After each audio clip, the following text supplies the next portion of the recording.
Hello everyone, কেমন আছো সবাই? চলো আজকে তোমাদের সাথে শেয়ার করব 2 মাস পুরনো ভিডিও।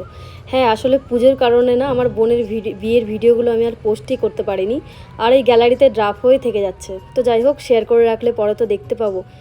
তো এটা হচ্ছে বিয়ের একদিন আগে আর কি। আগের দিন আমি আর আমার বোন কেনাকাটা করতে বেরিয়ে পড়েছিলাম। আর এটা হচ্ছে আমাদের নিমার জন্মস্থান ছিল আগেরটা, আর এটা এই শিব মন্দিরটা ছিল পোড়ামাতলায়। তো যারা নবদ্বীপে তারা তো চিনবে। তারপর চলে গেছিলাম আমার মেয়ের জন্য লেহেঙ্গার পিস কিনতে। আর এই যে এখানে 1200 টাকা বিলও হয়ে গেছিলো। আসলে অনেক দিন ধরেই শখ ছিল মেয়েকে একটা লেহেঙ্গা পরাবো, আর মাসির বিয়েতে লেহেঙ্গা পরবো, এটা তো ভীষণই ভালো। তো যাই হোক, ওখান থেকে লেহেঙ্গার পিসটা নিয়ে বেরিয়ে পড়েছিলাম আমরা গয়না কিছু টুকটাক জুয়েলারিগুলো কিনতে আর কি। তো আর কি সেগুলোই কিনে তারপরে বাড়ির দিকে রওনা হয়েছিলাম। আর এদিকে বাড়িতে এসে দেখি মেয়েকে চুলও কাটায়নি ওর বাবা। তো যাই হোক, আমি আর আমার বোন আবার নিয়ে চলে গেছিলাম ওকে সেলুনে।